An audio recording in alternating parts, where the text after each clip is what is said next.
Room is packed. I do my pitch. Nobody buys. So I'm freaking out and people are shaking my hand in the back of the room like, oh my gosh, that was so great, Adam. You're such a gifted teacher and trainer and all the things. But I can't even hear because I'm processing the fact that I just lost my life savings. The more kingdom driven you are, oftentimes the more spirit driven you are. You want to be able to free flow and move to where the spirit is leading you. And that's a great thing. The challenge though is when we're talking about building a company, we don't necessarily get to the level of goals that we desire, but we'll always fall back down to the lowest level of our systems.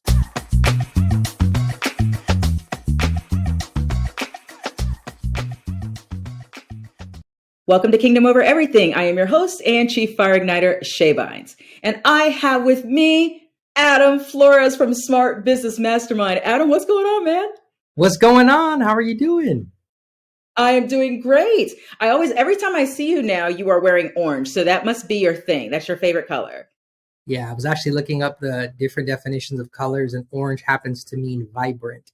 And so I was like, you know what? I want to show up in the world vibrant. Yeah. So that's my color. And what's there funny, you go. I started wearing it probably about maybe 5 years ago. And I got stopped on the freeway in traffic. I got stopped in Hawaii. I got stopped in conference rooms and juice places. And they're like, you're Adam. And I'm like, how do you know? They're like, because of your orange hat.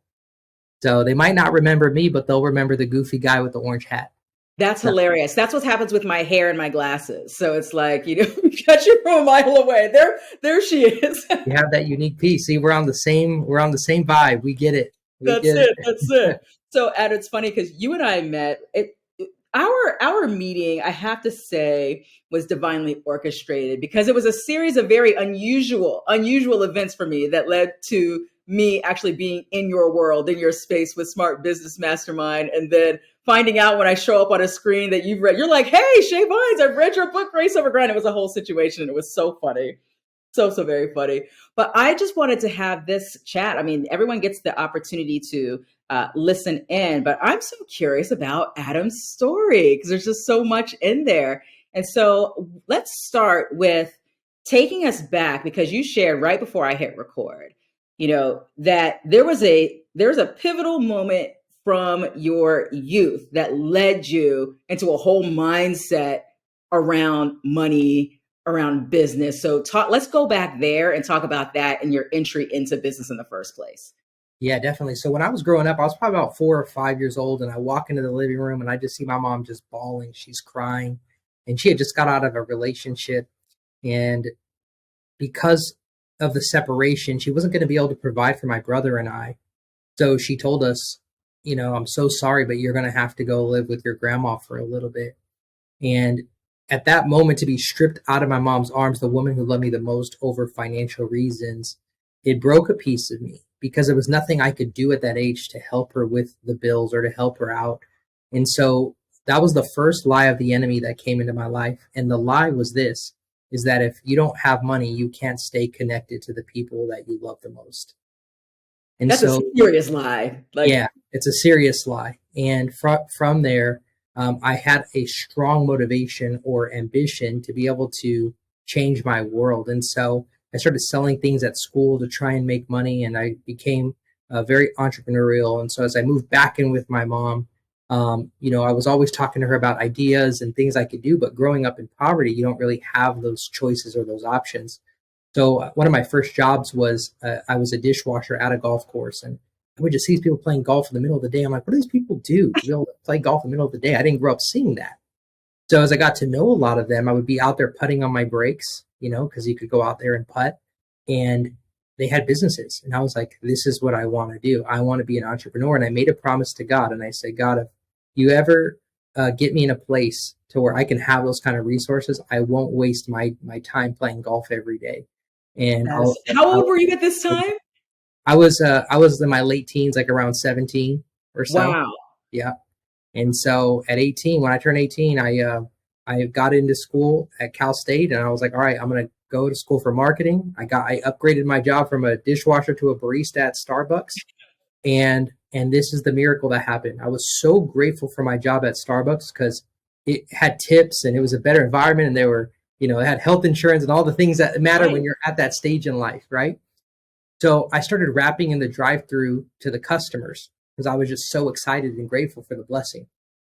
So should I do that rap for them on the show? Should I do it? Okay, I was like, I needed to hear some of the skills. I was like, do you remember some of the raps you used to do? All right, so here it is. All right. Thank you for choosing your Starbucks in Northern San Bernardino. I can make you a tea latte or a frappuccino. If you're looking for a drink, you've come to the right place. What can Adam make to put a smile on your face? Oh, that So, made you a favorite. so people loved it. And going through the drive-thru, and this one lady said, Adam, she goes, you have so much charisma and personality. She goes, you would be great in sales.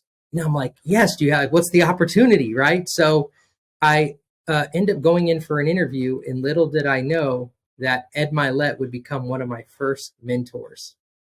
And so I got to learn sales and leadership. And he had a big organization at the time. I wasn't mentored by him directly, but I was listening to his audios and his tapes and all the different things. And so that started to really build up my ability, and my awareness began to expand, because at that time I just thought, man, God, if I could just get to 60,000 a year and get a job, like I'll be set. That was my level of awareness. Yes. And to go into a different environment where people are talking about bigger things and how you could change your life, I was like, I'm all in. And so I'm praying with this hand and I'm building with this hand, and things are going great. But then I get married, and my wife's like, yeah, you're working out of striving. You're working out of a grind mentality. You're working out of a hustle culture.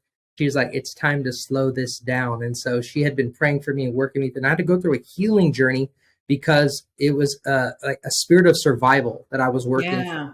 Fear of going back to the life that I came from, fear of not being enough, fear of losing connection with the people I love, all the things, fear of not being good enough. So I was very fear driven in the early years of my, in my career. And I had to learn how to be able to operate from the love of the Father, right? Operate from a place of grace over grind. And so my wife ended up giving me your book. And so that's why I was so shocked to see you on our event, because I was like, I've been reading your books. I've been like, I went through, like, you're literally in my audiobooks. I have your actual books. Like, so there was a whole season of Shae Bynes in my life. And then from there, we ended up giving it to our team and our staff and other people to, take as well, as it had such a big impact. So that's so fun. Yeah, I've got so, you said a lot there. So I gotta go into some of that. First of all, when did you so how long had you been in business? Like, did you get married pretty young? Like my husband and I, we've been married like since we were in our early 20s. It sounds like you got married pretty young. I got married at 24. So, you were 24. 20, okay. 26. I'm sorry, 26. You were 26. We got married. So, okay. So when you were at Starbucks, then you're getting trained by Ed Milet, and then did you then start in business? And you had been operating in business for a handful of years before you and your wife got married. Tell me, and what were you doing in business at that time?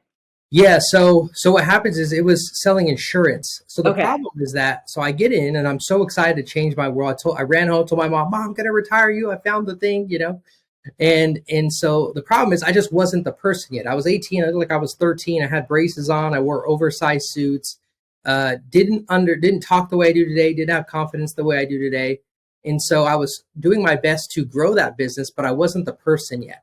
Right. And so I was learning and growing, but I was falling on my face, dealing with rejection, having to overcome that. And a lot of my friends, seeing me go through this, losing that, those connections and growing into a new version of myself. And so really those were real development years, and I really wanted to stay with them. The problem is that the cost of doing business was greater than the money I was bringing in from Starbucks. And so my bank account ended up overdrafting and over and over and over again. And I had to eventually just stop doing that business altogether. So it was a very rough season, because I wasn't aware of other opportunities. And so I'm like, man, what am I going to do now? And so I ended up just upgrading myself to become a server at Applebee's. And so I'm waiting tables, bigger tips, and I'm in college, and I'm like, all right, what am I going to do? And so I got involved in a couple of other direct sales companies, and the companies kept going out of business on me. So I couldn't gain momentum. It was like 3 companies I had been a part of. They all went out of business. And so I'm like, man, like 3-4 years into my journey, the rug has just been pulled out from underneath me time and time again. My confidence is at an all-time low. I've lost all my college years that are supposed to be for fun. And I've been investing in myself. And in all of this time, I'm also, growing in ministry. I'm doing street ministry and leading college ministry and all of these different things, but I have nothing to show for it financially. And I'm like, man, I don't want to be another broke Christian. I'm trying to change the cycle in my family, Right. And so I end up giving it one more shot in one more company at a time where Facebook ads had just come out. And so I began running ads to grow that business. And I went from scratch to building over $1 million business in sales by the time I was 23. Oh, And so wow. I started netting around 20 to 20, 22,000 a month, somewhere in there, by the time I was 23. And I'm in my last quarter of college, and my professor said, "You got to quit and don't ever come back." And I'm like, "What do you mean?" He's like, "The fact that you know how to do this in your early 20s, he's like, no job will ever satisfy you. He's like, just leave and never come back." So I Wow. never got my degree, and I took his advice. I burned the ships like, the Mayflower, and I never went back. And so what ended up happening is I ended up becoming the youngest executive in that direct sales company, out of $1 billion company, right? Yes. So I became kind of like the poster child of that organization. People began to ask me for help on social media and how I was doing it. So from there, I created my own courses and websites. But the challenge Ah, is they said, "Look, you can't have your own websites. You can't have your own courses. It's a conflict of interest for the right. level you're at. You need to either do one or the other." And so my prayer at that time was, "God, put me in a position to where I can help impact more people, be able to expand my reach to impact more lives." And so that opportunity came to step into coaching. And so I left my entire customer base, all the residual. I had just broken out of poverty, and I met my wife at the peak, right? I'm like, Yes. That's what I was trying to figure out where that came in. yeah. And I Yes. met her at the peak. And so in that place, that's where I had gone back to scratch. And now I'm trying to build this coaching business, but I'm blowing through all my savings trying to hire coaches to try and find the right methodologies because I didn't understand that business model. Right. So I went to my prayer closet and I'm like, all right, God, like I've got to be able to find a better way. And I felt this intuition to get into live events. And so I turned to my wife and said, "Baby, if we do live events, like I'm feeling my like spirit that we're supposed to do, like this is going to take our life savings. Like this is it. And she's like, "All right, babe, like let's go for it. If the Lord told you, you're going to do it." So it's event day and I'm behind the stage. And it's the question that every speaker wants to know when you're running your own events. Did anybody show up? So so I asked her, I said, "Baby, is anybody here?" She goes, "The line is wrapped around the hotel." I'm like, "You're kidding. This Wow. is crazy, right? God is good." Room is packed. I do my pitch. Nobody buys. So I'm freaking out, and people are shaking my hand in the back of the room, like, "Oh my gosh, that was so great, Adam. You're such a gifted teacher and trainer and all the things." But I can't even hear because I'm processing the fact that I just lost my life savings. And at Right. the back of my mind, I'm like, "Man, if it's so good, why don't you buy?" It's like, "Come on, help me out."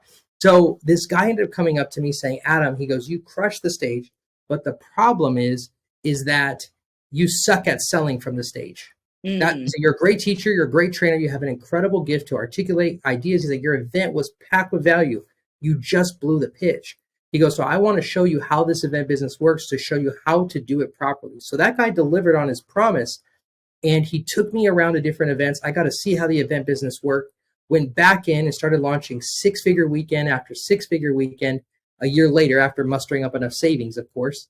And I started to grow my brand and build my first $1 million business selling our branding services and coaching programs. Wow. So it was an incredible miracle and testimony to this is that sometimes when God is sharing with you where you need to go next, sometimes he needs to get you to the place to introduce you to the person Yes. that Yes. opens the door. And we don't always see that. Sometimes we want to see everything all the way through before we take action. Yes. I just like at that time, it's so easy to question the goodness of God or like, "God, where are you? You told me to do this. Why isn't this working? I just lost my life savings. Everything I worked hard for, it's gone." And he's like, "Son, I had to get you here to meet this guy to get you to the next place." And so Yes. everybody who's listening, like that is like whatever God is telling you, that prompting a sprint, you got to be able to follow it, even sometimes when it doesn't make sense, because the enemy Yes. always wants us to get us to look at what's happening, but God is always trying to show us what's possible. Yes. But yeah, so things are going great. Then COVID Hmm. hit. Then COVID hit. And when COVID hit, what happened to everyone in live events? Yeah, they got shut down, right? Who would have That's expected, right. right? So I'm trying to hold on to staff. and I'm bleeding 40 grand a month trying to hold on to them because they're like family to me. And it's in a pandemic and I don't want them to go and not be able to find work. Right. So I had to learn hard lessons of like letting people go. And I went through those mistakes as an entrepreneur. And so in that process, we went virtual. But as you know, doing virtual events, you have people who register but don't show up and their cameras Right. are off and they're not paying attention. So the question is like, okay, God, how do I make impact if I can't keep attention? Yes. So I went to the drawing boards and I reinvented a way virtual events are done. And we started to get 90% show up rates, 30% conversions, which were the same numbers we used to have in the grand ballrooms. So I'm like, this is crazy and it's virtual. So I knew I had found gold. I started to give it to our clients. They started to have success launching their programs.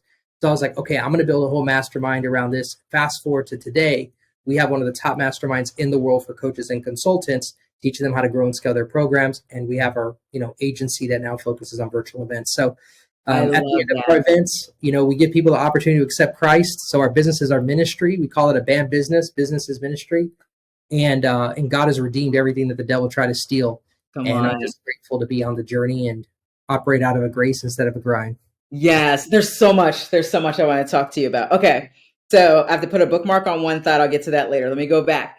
So when your wife said to you, talk to me about what was going on. Was it just in mindset, or perhaps it was in mindset and actions that led to your wife saying to you, you were at the top. This is, I don't know at what point she said this, whether this was once you had entered in the coaching space, whether this was when you were with a direct sales company, when your wife is catching your attention and saying, hey, listen, you're hustling, like you're in the grind. You gotta learn how to work from the rest of God. What was going on at that time? Yeah, so I think it's important to understand the context. So my wife was the girl who ran around campus without her shoes on, blowing bubbles, and was like basking in the Holy Spirit, right?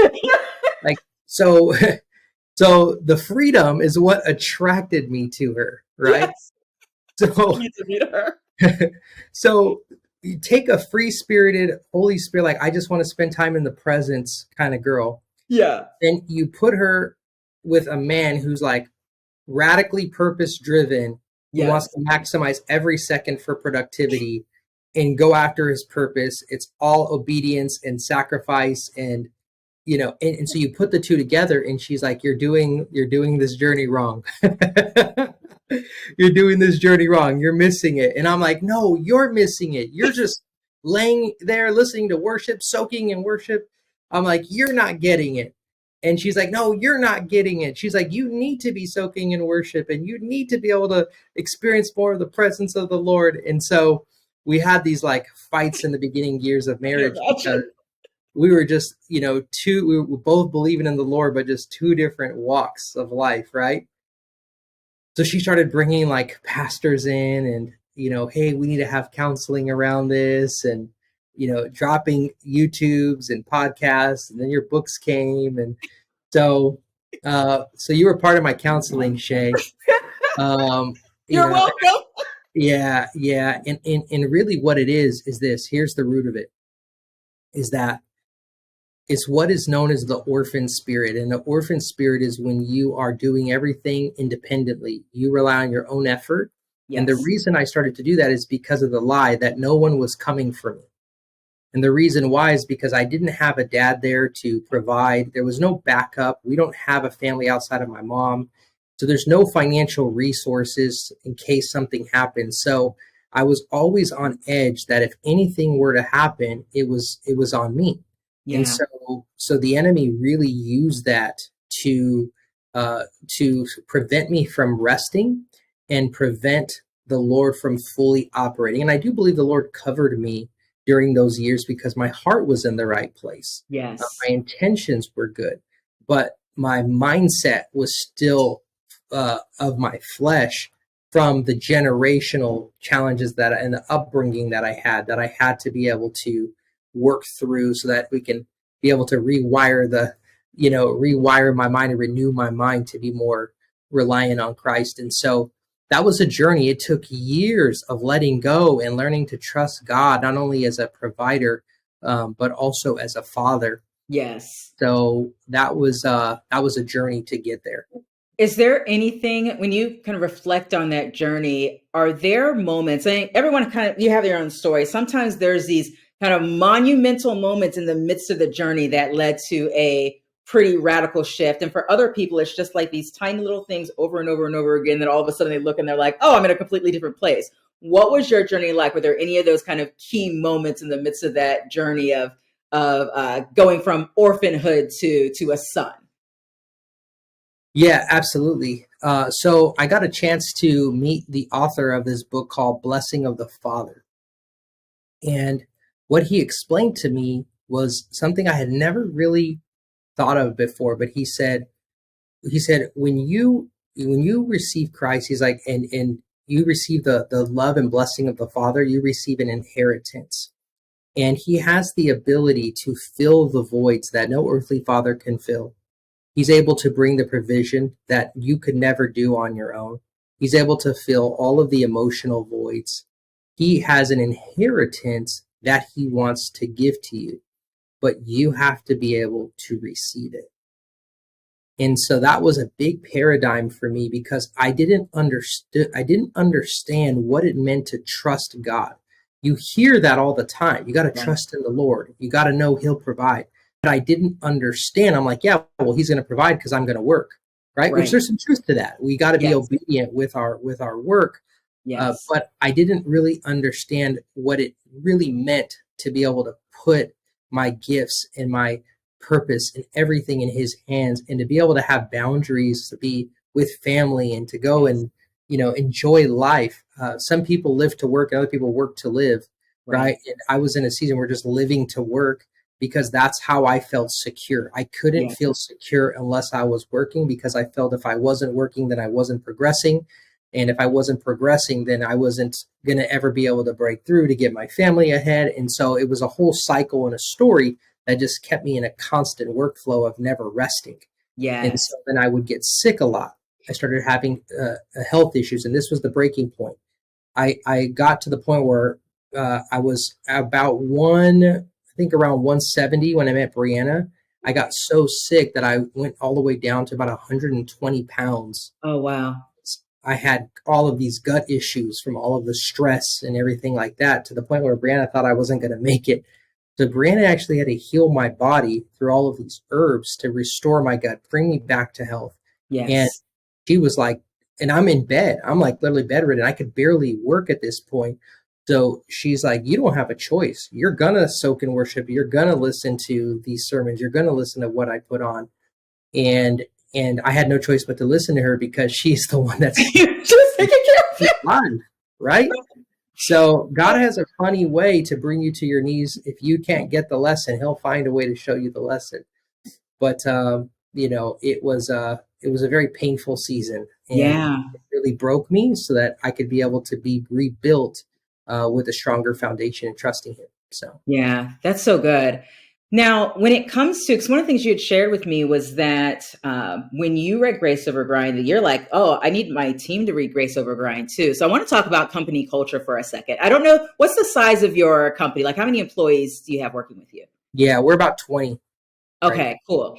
So talk to me about how, so once this, you're like, here you are, a kingdom CEO of a company, you've got a 20 employees, you've learned from your own tough journeys of just kind of walking this thing out with the Lord to, okay, this is what it looks like for me to partner with God. This is what it looks like for me to work from rest. And I want to have a company with employees who recognize this, understand this, embrace this. I don't want to put my employees and have a bunch of, create a culture of a grind, hustle and grind, trying to make all the things, have an orphan culture in my company. Talk to me about what some of the keys have been for you to create an environment in your company that people can operate and have that kind of flow with what you're doing. So here's the downside and upside of that question. Is the downside is I never was a part of a company culture, because my last job was a server at Applebee's as a server. Mm, So right. I didn't have any reference on Yes. what culture should look like. So Yes. all I had as a reference for culture was the church, was kingdom culture, right? And so what is number one above all things? It's love. So for that reason, our number one value in our culture is LQ. which is your Yeah. love capacity. What is your capacity to show up and to love and to serve and to give? So when I'm hiring somebody, I'm looking for, the first thing I'm looking for is how high their LQ is, right? If it's a role that's needed to be personable and, people led and that kind of thing. There's some roles I actually don't necessarily need them to have a high LQ, because I need them to be very high IQ and a doer, right? Yes. But when I'm building a core of people, I need them to have a high LQ. So the second thing that we look for is what else does kingdom culture have? We know that the Lord has the ability to make us feel safe and grow out of a safe environment. And the only way to do that is to have a high emotional intelligence culture. So our second value is EQ, so that we're putting ego to the side. We're putting all of our gifts in, and we believe that we can accomplish more together than we can individually. So that is easier said than done when you've got high level talent and people Yes. who are so easily able to get entitled when they're bringing value to the table. And we put those aside and we say, okay, what is it that we're here to build, and what is the mission we're on, and how can we create a safe environment where we can share ideas and there's not a spirit of offense within our organization, and we can be open and honest and transparent. So EQ is the second one. And the third one is IQ. Obviously, you got to be problem solvers, because even if we're a team of prayer, prayer doesn't cancel ignorance. So we've got to be able to know what we're doing and have a Yeah. competence. And I think that the challenge is, a lot of times you have a lot of believers who know their word and they're very spiritual, but they don't always spend time getting competent in the natural. Right. So we've got to be operate out of a spirit of excellence on that side too, and know Yes. exactly what we're doing. So LQ, EQ, IQ, those are our three core values. And so I think the benefit of not coming from corporate is I got to model after kingdom culture.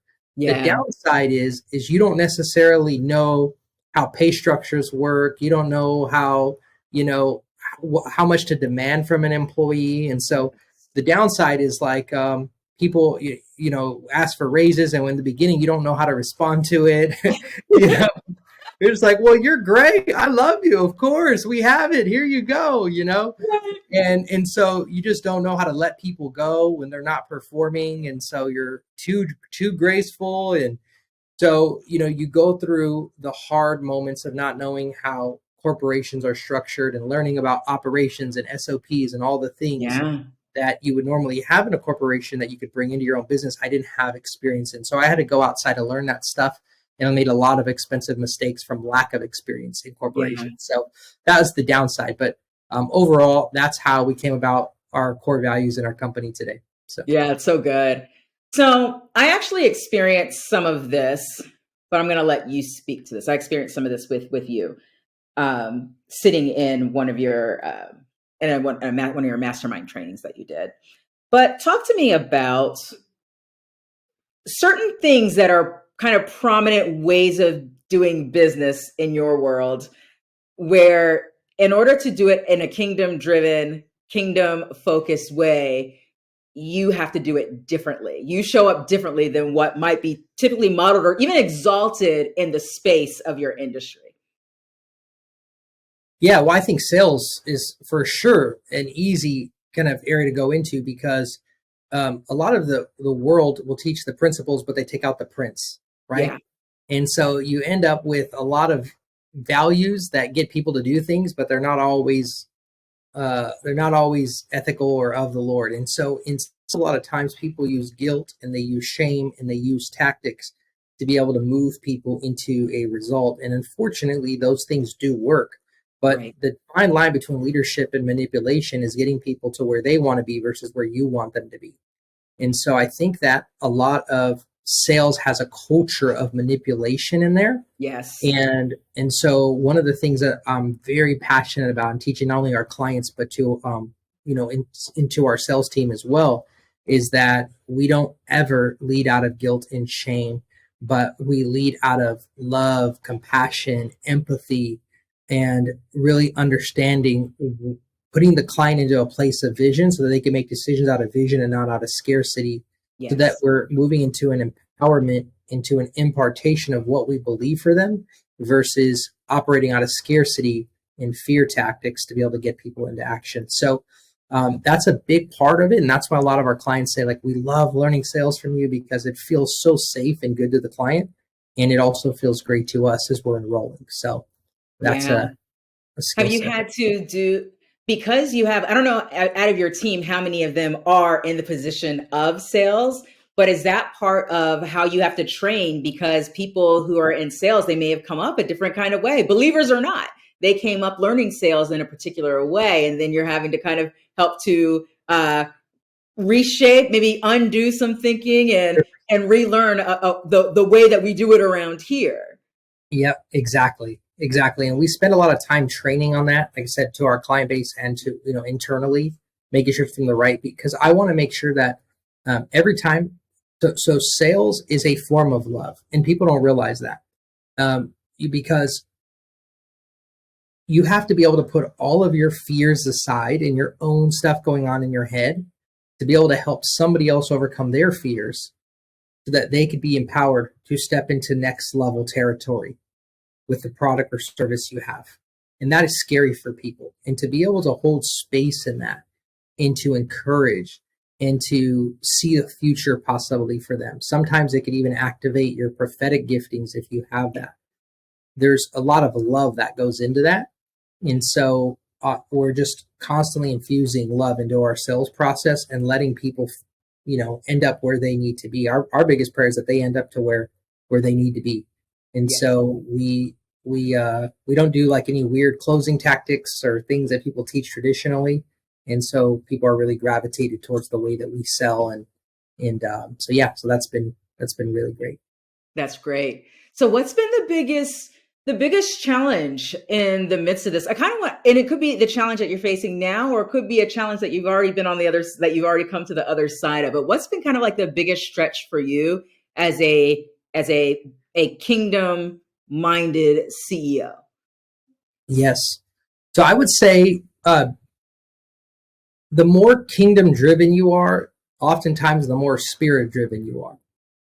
And you want to be able to free flow and move to where the spirit is leading you. And that's a great thing. The challenge, though, is when we're talking about building a company, we don't necessarily get to the level of goals that we desire, but we'll always fall back down to the lowest level of our systems. Mm. And so the systems is the natural side, right? Because we have the spiritual and the natural. It's the natural side. And a lot of believers' natural tendency is to avoid technical work. But the technical work is needed to create infrastructure to be able to hold and house and service the people that God has called you to lead. Yes. And so I had to go through so much dying of self to be able to put systems in place. And it was such a big impact that I literally have a cup here. You see systems on systems, right? And here's what I learned in that is that when you have the right systems in place, that it actually frees you up to be able to do more of the things God calls you to do without losing ground from what you managed in the season before.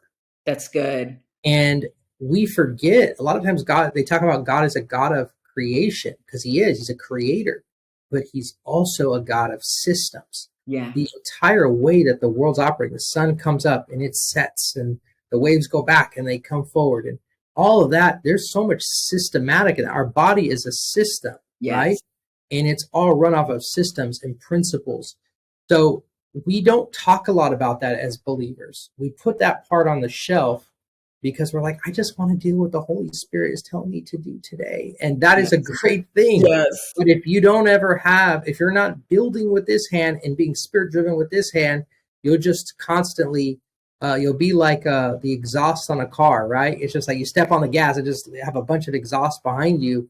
You'll lose teammates, you'll lose clients, you'll have a lack of excellence. You can't build on anything. It kind of all disappears as you go away. And so I went through many years of that as an early entrepreneur, chasing the highs of making leads and getting sales and helping clients, and making leads and getting sales and helping clients. And so you want to be able to graduate by building a strong foundation with systems. So that's not natural for a lot of believers.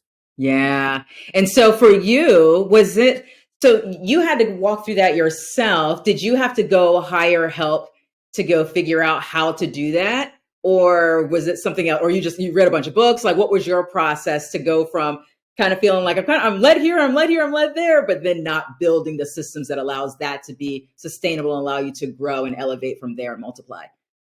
Yeah. So once again, my wife is yelling at me, you need systems, you need systems. And I'm like, why is this girl who has no system telling me I need systems? She's the free spirit person. What are you talking about systems? She's like, if you want to find freedom, you need systems. So I'm like, all right, fine. And This is so so, funny. so I started documenting my processes as far as like what I was doing. But then I was like, I need to hire somebody. But I had this huge fear of hiring somebody because I was like, oh, I got to have this responsibility now to like take care of them. And how does that work? And how am I going to pay them? And once I got my first hire that was full time, it was so scary. I was terrified. It was like a $42,000 a year position. I was like, this is crazy at the time, right?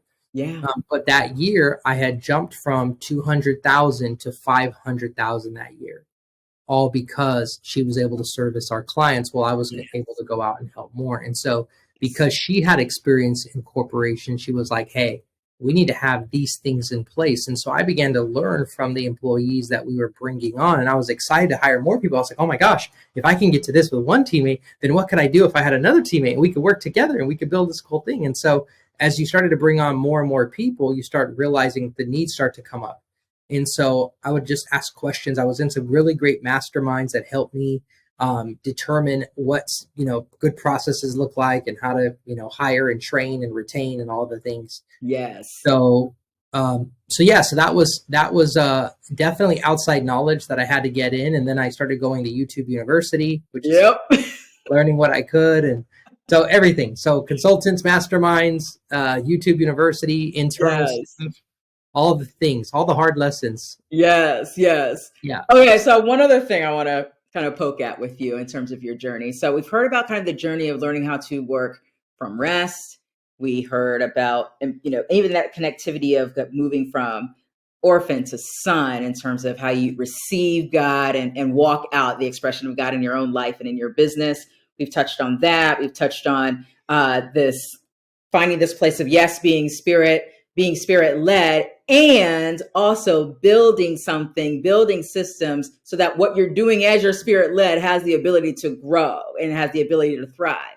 Now, you've experienced increase as a result of each of these stages. What money stuff? Was there any once you got on the other side of the healing and moved from orphan to son, did you automatically then also have a healthy mindset, kingdom mindset concerning money? Or did you have a whole nother journey to walk out to have So a healthy kingdom aligned perspective on money that even allowed you to steward and grow things in business from a healthy perspective? yeah, this is a terrific question.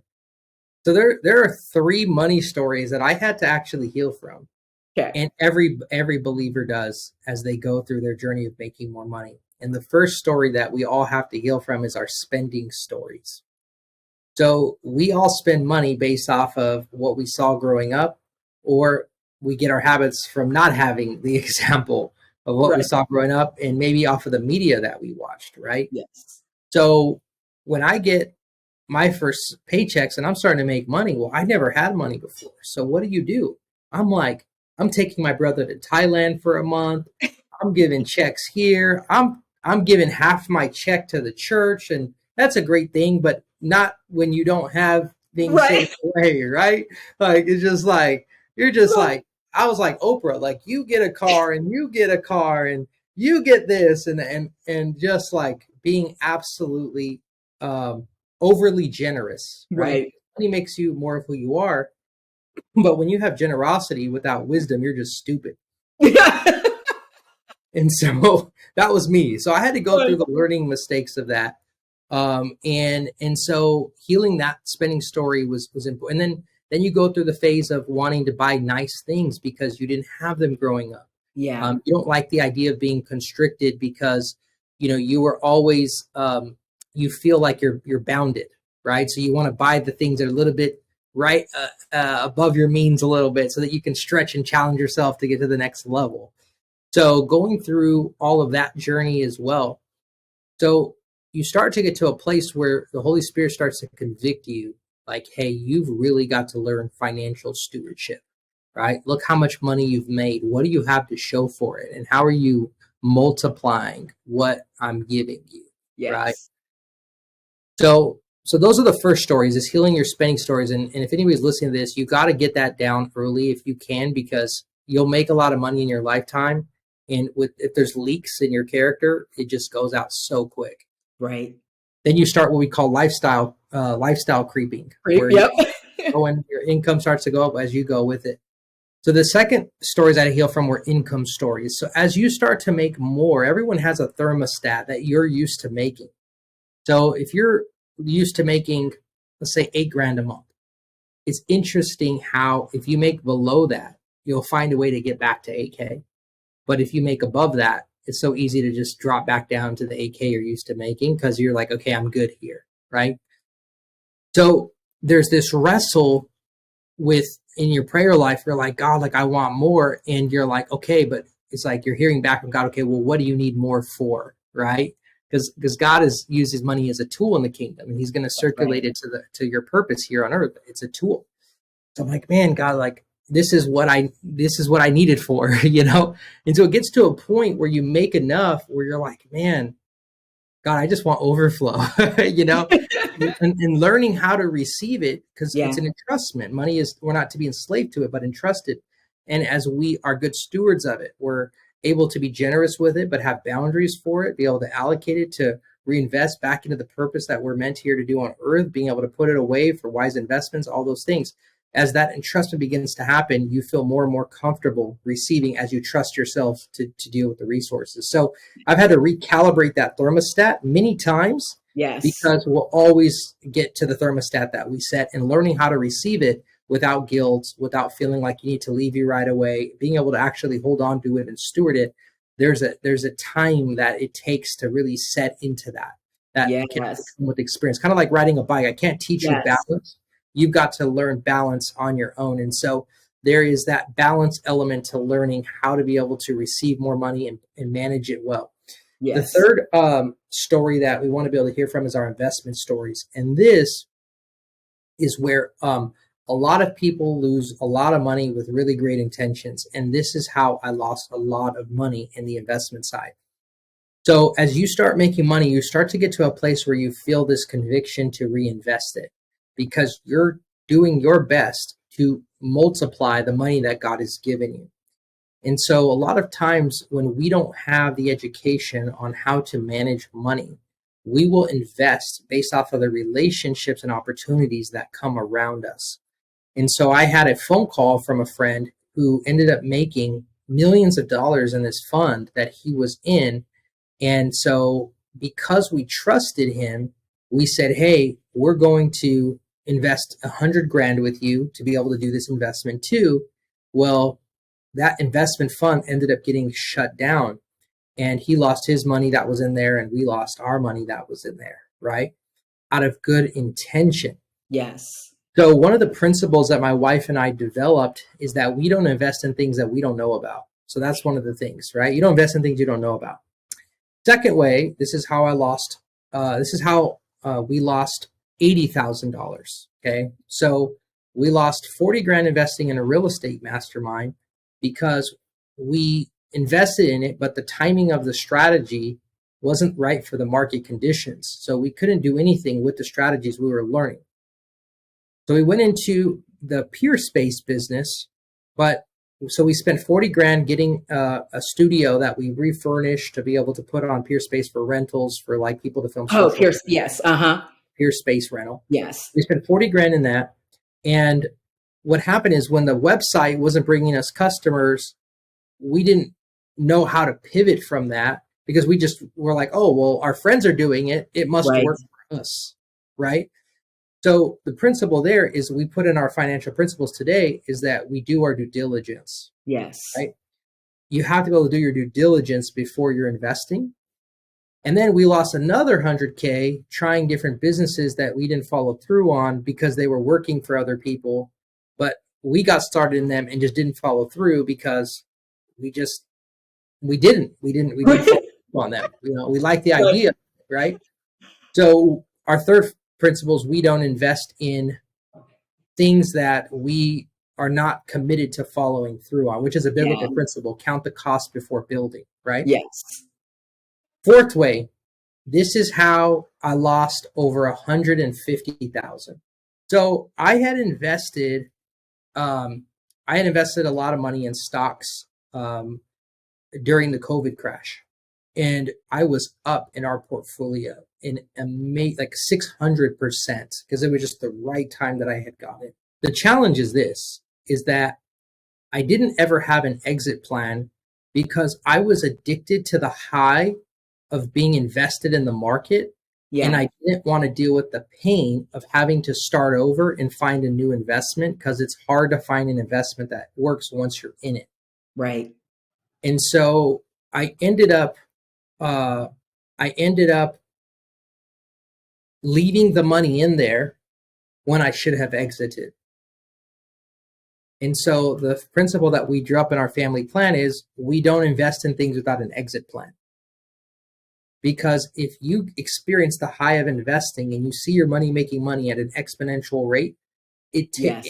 every part of you wants to leave it in there because you're That's right. thinking, man, I don't want to. The opportunity cost of getting out, and what am I going to lose out on when I get out? Right. Exactly. I don't want to miss out on what it could be. You start planning Right. like, oh man, at this rate, I'm going to be here. Like, why would I take it out now? I'm going to deal with the pain of the loss, right? Of like seeing it go. Yes.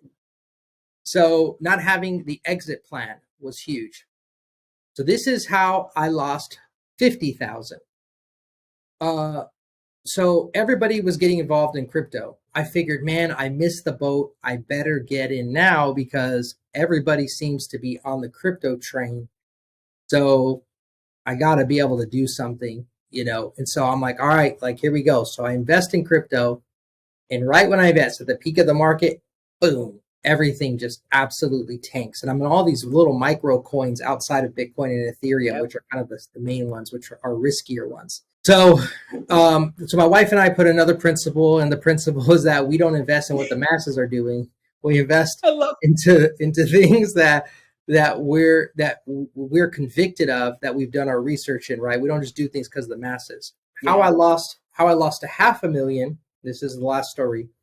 Is I love how you know exactly or the approximate amount of loss with each of these lessons. absolutely. So lost $500,000, not firing people soon enough, holding on to people because of the connection and not wanting to see people have to, basically trying to be a hero. It's a hero complex, right? You don't want to have to fire people and then they have to go find jobs, and, they worked hard for you. You don't want to let them down. You don't want to lose that Yeah. friendship or that relationship because they've worked hard for you, all the different Yeah. things. So, so holding on to staff has been probably the most expensive mistake of them all. And so I hope that whoever is listening. No, wait. You got to tell me what's the what did you and your wife put in place after that? Yeah, we You need to fire get a place fast. for We all of them. fire fast. I don't care if you're my brother or my sister or my mom. It doesn't matter who you are. You mess up, you're gone. You're gone. I love you, and I'll kick you out with love.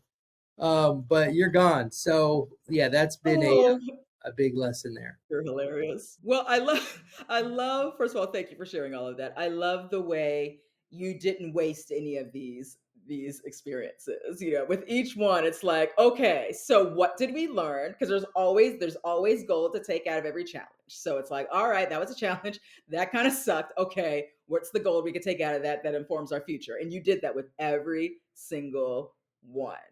So let me ask you this, because you and your wife seem to have a pretty good. I mean, is she involved in the business, or she's kind of like she's the that source of wisdom on the outside, cheerleader of support in your business? Which is it? So she was involved in the building of our business in the early Okay. years, and then she had our baby Yes. girl. And when she got pregnant, she started to, take time to be with her baby girl. And then she had the bug to start her own businesses. So today she runs a gold filled jewelry business. That's her thing, alongside being a mom. And then Yes. she's, somebody I go to for, the emotional intelligence side. And okay, what should I do on this Yes. scenario? Give me some feedback here. She's very supportive. So that's where Yes. she's at right now.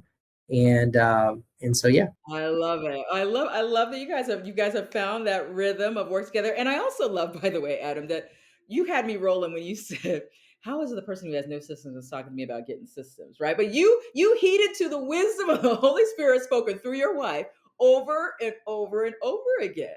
Yeah, well, a lot of times when God puts us together with somebody who has a piece of the puzzle we don't, right?